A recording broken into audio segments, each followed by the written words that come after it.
Hello, I am Bentham and welcome back to Factorio Railworld. We're here at the first lake outpost, Megacopper 1 as I believe it's called, and the trains have started arriving from the main base. They're all set up ready to visit, and now they've all come and had all the stuff delivered. You can watch them running back on the radars, and I'm just going to hang around for a minute and check how the copper is going, see if it's actually getting to all three trains or whether one train's hogging it all and so on. So while the trains come along, I just have a quick look over at the mining drills, and not all of them are running right now, so it seems like we need to do some work with blue belts. But here we are with one of the trains. We're going to check how it fills, and the first cargo wagon fills complete to the brim, nearly leaving the chest empty though, while the second one doesn't fill up very much at all, which is annoying. Off goes that train, and any moment now the second train should turn up, because their timings have to a certain degree synchronized to the to what it would make sense for with them queuing and loading and everything. And this second one that comes along, filling a little bit slower. Does it get to the... No, it doesn't. It doesn't get completely full, but it only misses it by a small amount. And once the third train comes along, we can check out that one. Oh, it's already here. It just sort of snuck in there. I guess it was already waiting for the other train to leave before it set off. Yeah, before that other one set off. And this time it only fills up by 2 rows. So it's not perfect, but still it looks like the system has capacity to fill all 3 trains up nearly to the brim, but only in the front cargo wagon. So we need to see if we can increase the rate that the copper is moving to try and get some more going through. So what we do is add in a second belt first of all, and then what I do is actually turn the second one, we'll turn the first one into a yellow belt as well. The reason for this being that a blue belt, when optimally loaded, can transport something like 2.25 what a yellow belt can. So 2 yellow belts going really well can do better than 1 blue belt going not so well. And right now, we've got a real big problem with our supply of blue belts. Basically, I miscalculated how much we need for the journey, and I've used them all up on the system. So what I'm doing here is I'm trying to work out what blue belts are actually needed for these mining drills and what aren't, by just taking them out one by one until we find mining drills that jam. So that one jams, so all we need to do is put 1 blue belt in there to keep those running. And that whole system should go alright now. We'll go back over here to see how it's going now that things have sort of steadied out a bit. You always have to leave things for a minute so that they can work out what the sort of baseline situation is. Looks like we're going to need 3 yellow belts for this, so I just stick 1 in because it's not too much of a problem. We've got plenty of yellow belts right now. We've got yellow belts to burn really, so it's fine. Add in a couple more bits just to make sure it runs as... Well, what we're trying to do is just to get all of the mining drills that are currently running feeding into the system, because we can't add any more mining drills. And we want to make as much use of the ones that we currently have as we can, because we've got a major copper problem back at base. There is 1 small copper outpost supplying the system back there. That might even have died by now, I don't even know. So this is an important lifeline. Anyway, I'm pretty happy with how it is now, so I'm just going to get on with the next stage of things, which is sorting out the rest of the outpost. We've got all the mining drills in place, we've got the loading systems. Now we need to make this place defensible and also do a little bit more stuff with power. So I'm just having a quick... I don't know why I checked the map there. I was looking at radar-based stuff, because what we're going to do is build a radar on this for this outpost. And we're going to build it right on the edge of the water, just so that we can get as much scanning as possible done of the interior of the lake, because it's a mystery what's in there. There could be a big island in the middle, which would be really cool. And then I might go get a boat mod if there is one, or if not, hope someone makes one, or wait till the potential eventual update where they add in boats. There's definite use to be made for boats in Railworld with the mega lake that we're having to deal with here. But anyway, we're back over here again. We put down the radar, we got it powered with the system, and I also got rid of a bunch of the solar panels that were there because I checked the power system and it turns out that I went totally overkill with the solar panels in the end. What with all these mining drills being filled with efficiency modules, they really don't use that much. I think there's something like 50. I don't actually know. There's some number or other of mining drills there, but in reality it's as if there's a fifth of what there actually is, because of the power usage. And it means that we don't really need that many solar panels, but we will need a little bit of power for what I'm building right now. I am of course putting a wall around the entire outpost because this thing's going to need to defend itself. I'm not going to be around to fight off any biter attacks, of course. And after the incident with the circuit outpost, I'm not going to take any chances. We're going to make sure this place is well defended, and we're probably going to go a bit overkill with it because that's how you respond to things. I mean, it's possible that I won't come back to this for a very, very long time, in which case the system needs to have some redundancies in it so that some walls and guns can be blown up and the thing can still operate. Well, probably anyway. I imagine this place will get attacked because it is generating pollution. It's not reaching too far right now, but it might get worse, especially if I come along and add in any more mining drills later, which I am inclined to do because we need as much copper as we can get right now to get things working back at base. Anyway, I've actually run out of walls, and I'm beginning to see that I may have made some errors with my allocating of resources to the train. I think I focused too much on some things and not on others. So the actual base building equipment, I think I needed more of it, considering how large this outpost is and how large other outposts like it are probably going to be. We're going to need a lot of walls, a lot of mining drills, a lot of blue belts, and I've just run out of them all, so I've made a bit of a mess of that, really. And we'll have to see what we can do about that. We're probably going to have to send the Mega Train back to resupply at some point while we continue on our journey, just to make good use of time and so on and so forth. So anyway, what I'm doing now is putting in a bunch of turrets all around this wall, with not that much in the way of spacing, to make sure that every possible angle is covered, and the biters really don't want to attack the place. And then we'll put in ammo and everything. And it turns out that we've nearly run out of ammo as well once we filled all these in. We're doing our usual system of basically being lazy and using stack splitting to allocate different amounts of ammo. So all of the guns have 25 ammo in it, which should serve them for a good long while, especially considering how, well, the fact that they're all really near each other, so they can help each other along with it, and so on and so forth. And also the fact that we're going to be adding in some laser turrets as well, because of course we don't just want to have one kind of turret here. With this place being a long way from anywhere, we want to have some redundancy in the system, as I said. So we're going to have both kinds of turrets, as I'd like to do anyway, usually. Though I'm usually more inclined to use the non-electric turrets for reasons that sometimes elude me. But yeah, we're going to have powered and unpowered, because obviously this outpost is not connected to the main grid, and we want to make sure that well, the laser turrets will be a huge help, but should they die, which is quite possible and indeed maybe quite likely, the other turrets can still easily defend themselves. That's the plan. I don't know how it'll go. I'm particularly interested in how it will go after 0.12, when we get humongous biters, as I believe they're called, which are basically, it's something like the equivalent of 5 or maybe 15 big biters. I forget like the numbers, but yeah, they're going to be interesting to deal with, because it's going to take a lot to take them down, and they're going to make a lot of progress while that happens, and possibly get a lot of destruction done. Anyway, we've got all the turrets in place, we've got them connected to the system, and it all looks good there. I think we're done with that. There's one more little thing that I'm going to do over here, which is add in a loop on the end of here, just because it's generally a good idea when you have any sort of station to have loops on either end of it fairly nearby, because you never know what sort of situations you might end up with trains trying to arrive. Like if I end up sending a train from further along the line back to this outpost, it would have to come round a loop to be facing the right way, and if it didn't come round this loop, well, if this loop wasn't here, it would have to go most of the way back to the main base, which would be stupid, so we're putting in this one here. It does overlap a bit of iron, which I'm annoyed about, because you never know when we might use that iron. It's quite near to an outpost that we already have set up, so we don't know what the long-term plans are here, though I don't really know what the long-term plans of Railworld itself are.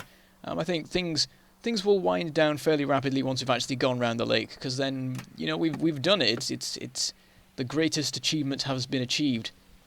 But anyway, we're looking at the outpost, just seeing how the levels of copper are going, and that all looks good. So it is time to set off once again. We're going to start extending the line. It's been a while since we've done it, because we had the whole situation with the biters attacking the main base, and then we were adding in the second line. So it's actually been 2.5 episodes since we were working on this main line, which is not what I expected. I thought this whole thing could be done in sort of one go in, I don't know how many episodes, like 3 to 5 I imagine. But there's a lot more just side bits and other bits to do that sort of break it up, which is good, because otherwise it'd be fairly monotonous, just endlessly adding in all of these lines along here without much really changing, just killing biters, chopping down trees and so on. But anyway, that's what we're going to do for the rest of this episode, so I hope you do find it fun. But anyway, let's go kill some biters. There's a little outpost here, single spawner there, and then there's a larger one here that takes half my shield off before I manage to deal with that. I run back for a second just to to recover. I'm using the lesser of the two power suits right now, which is my standard situation. I only switch to the heftier one if I'm approaching a really large base or if I'm being horribly murdered, which can often happen. Anyway, we're harvesting all of these stuff from the last time we came around here, and there's also a group of biters that were ready to colonize over there. I don't know what, like, I still don't know sort of the details of the colonization, and I wonder if they were going to do that anyway, or whether that's something to do with me arriving or me killing bases, why they were over there gathering to build a new base, because I feel like eventually the bases would just sort of stop growing out in the wilderness because they'd run out of space and they'd have nowhere to expand anymore. I don't really know how it works. I should probably look into it, really. I mean, I could probably study it to some extent in the Living with Biters series. But anyway, more biters to kill here, and there's a very sizable chunk of worms that bring me within an inch of death there. You might have seen how ridiculously close to empty my shield got there, and I got quite worried and ran off, used the destroyer drones to protect me. And I was using the tactic of running backwards and forwards so that the destroyer drones swing forward into the biters so that they can... basically, the bots and the biters have their own little exchange of fire while I'm out of the way, which is a safe way of doing it. I mean, I was wearing the heftier suit at the time, so I was probably safe. We've got both of them recharged now after wandering off to kill some time and gather some more old alien artifacts off the ground, and then we're going to finish off this one, which turned out quite easy in the end. Well, I say easy, it's always a case of like your firepower versus theirs, and whether it will tip in your favour or theirs if you keep fighting. But anyway, we're going to start putting in some more rails now, and I'm just working out the line along here that we're going to use. We're going diagonally inwards again because of the shape of the lake, and I'm trying to keep it just grazing the edge of the lake. So I need to sort of work back from the outermost point to connect it up to the rest of the line. So we'll just clear away some trees here. And I find that it's a much more effective system if you walk along sideways while shooting the shotgun. You just take out an entire section of the tree line, without the only issue being that you first have to run through to clear out a path for you to walk sideways along. Anyway, we'll go grab the train. I thought it was a bit further away, which is why I went and got it, otherwise I wouldn't have bothered moving it a few meters. But since it's here, we can grab some more rails, and already we are more than halfway through the rail supply that we set off with when we went adding in the second line, so we really have burned through our rails with adding in all the extra bits of rail, and it seems quite likely that we'll be taking another trip back home fairly soon to resupply. I mean, I don't know whether I'll be on the train when that happens, because I'd quite like to send the train off on its own, because it's just cooler to have the mega train go and resupply itself with you not even being there. Anyway, we'll move the train along a bit, but then there's a bunch of gaps in the line we need to clear as we go. So I just set the train to go to Station A, and then once we need it, we'll call it forward. And so in the meantime, we'll continue off. And I think that's the last time before the end of the episode that we see the mega train there. And we just carry on into the wilderness, adding in more rails. So there's a few more biter bases around here, fairly small ones. And at the moment, we're actually moving further towards the base again, which means that the biters should be thinning out just a bit. Just, well, on average anyway. It's not it's not a perfect thing. You can't tell like exactly how far you are from the base based on how big the biters are. And there was a fairly sizable one there with a big core of worms to it that could have posed as a problem, but it went fairly well. There's more alien artifacts to gather from the ground there, showing that we definitely came through here somewhere. I've not noticed any paths carved through the trees with shotgun shells yet, but that's probably because I've not been paying attention to it. Anyway, there's a much larger base here that's got a very high number of worms in it, but the way we deal with it is a tactic that I found to be fairly good, which is where you sort of strafe along the long edge, just sort of taking a chunk off, and here's another really big one that takes quite a chunk out of us. Yeah, you run along the long edge, sort of shotgunning them all and trying to take off a layer, and then you find yourself on the end with a really thin line of biters, not biters, worms, which means that you can work your way along the line of worms and only be in fire of a few at a time. I've mentioned it before, but I don't think I probably explained it last time. But it's a good way of sort of reducing how many worms can shoot you at any particular time. Anyway, we're going to continue to work out our lines here, and there's going to be a little bit where it goes to the where it starts going to the left, just because I feel like it. I could have gone for a more sort of straight-lined approach, but I'm having a couple of corners in here just to keep it close to the lake. It's a very weird shape to it right now because it's sort of really smooth in its lining with a couple of little bits sticking inwards. The lake, by the way, if you're confused as to what I'm going on about now.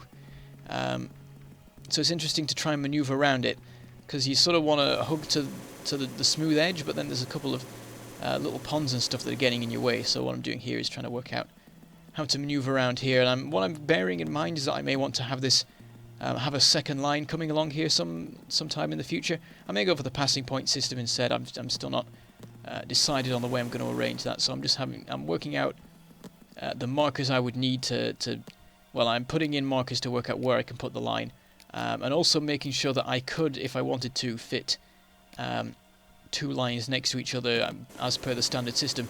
As it turns out, it doesn't fit, so I just move it up a bit, go a little further away from the lake before I turn in, and clearing away a bunch more trees. I've really gone crazy with the shotgun shells this time, and I'm just leveling whole forests to make sure that I don't have to continually shotgun down the trees as I build the rails. Even though, like, when I was first starting off on this journey, I was doing a lot of placing rails as I fired the shotgun, and that worked fairly well, but I've decided just to go for clearing the trees beforehand to sort of separate the task into sort of different phases or whatever. And you can sort of clear the trees as you're dealing with the biters and so on. Speaking of which, there's some more alien artifacts here to gather, and then we're just going to clear out a huge chunk here. We're not really sure exactly where the rails are going to go at this point, so we're just making a huge open area that we can make use of. And then when we actually arrive, we've got some room to maneuver and look around and stuff. So there's a couple more biter bases to deal with, so we'll just cut through the forest here. There's a couple of little bits around. Single spawner there to kill, and then I don't even know it was in the forest there. I just ran at something and shot it. There's a slightly larger base here. Took a surprisingly large chunk out of me considering how small it is. I think I just wasn't well equipped enough in terms of destroyer drones. I think I went a little bit overkill there. I've deployed 50 of them for a base that probably would be easily deal withable by 30 of them. And just there I spotted a nice patch of deposits there, where there's a copper deposit and then an iron deposit with a nested coal one in the middle of it, which they're all just ridiculously close to each other. It'd be a great starting point if this was a new world and you weren't in the middle of some pretty dense biter populated areas. Anyway, it's turned out that this bit of track that I was placing here is completely pointless because it goes straight into the side of a pond. So we'll change our mind completely and start it over here. I accidentally overshoot a little bit because I wasn't paying attention. And then we've got our next diagonal bit for a fair distance now, I think. Because it looks like the lake is going pretty much diagonally right now. It does mean that whole area that we cleared out a minute ago is entirely pointless because we've had to sidestep entirely, which means we've had to clear away a new section of forest just to the side of it. It turns out that the bit that I was using markers for actually wouldn't have worked anyway because I didn't look like 2 meters further on where it clipped the side of the lake anyway. Now we're going to put in this line, and I've actually missed a little bit with my clearing of the forest and gone off track, which is a major problem when you're going diagonally. It's very easy to lose track of exactly where the track is going to be. You sort of go off course very rapidly. But anyway, we've now run out of rail, so we'll have to bring the train over, and I think we'll pretty much finish up there as well. So set up the station A, and wait for the train, but I decided that seeing as we've had some trouble with it in the past, it's probably a good idea to set off towards the train as it comes to us, just in case it isn't coming to us and we need to actually go and retrieve it. And it slowly becomes clear that the train isn't coming, so we'll make our way back as night has fallen with our night vision goggles. Again, I'm still not sure whether it's got less green or not, but maybe I've just got used to it, but it doesn't seem as harsh on the eyes as I remember it being in the distant past. But here's the train, and it's not moving, which is weird because I have actually set it to run, and it's just refusing to go. So we set off manually to see what the problem is, because usually it just means there's a break in the line, and sure enough, any minute now we'll come across it. I was trying to time it so when I said sure enough we hit it, but there it is, and there was just a little hidden tree that was being sneaky and blocking us. But there we go, we can send the train over to the end now, and we'll finish up there. We'll just move it back a bit because we don't want this curve to be here. I just put that in so I could put the station in. And we'll set the train going again, ready for next time, and we'll have a quick look at the map, see how far we've gone. We made some decent progress, but there's still a long way to go. But we're close to getting to that, to the midpoint where we can set up a sort of a way station. Anyway, I shall say goodbye. Thank you for watching, and I shall see you next time.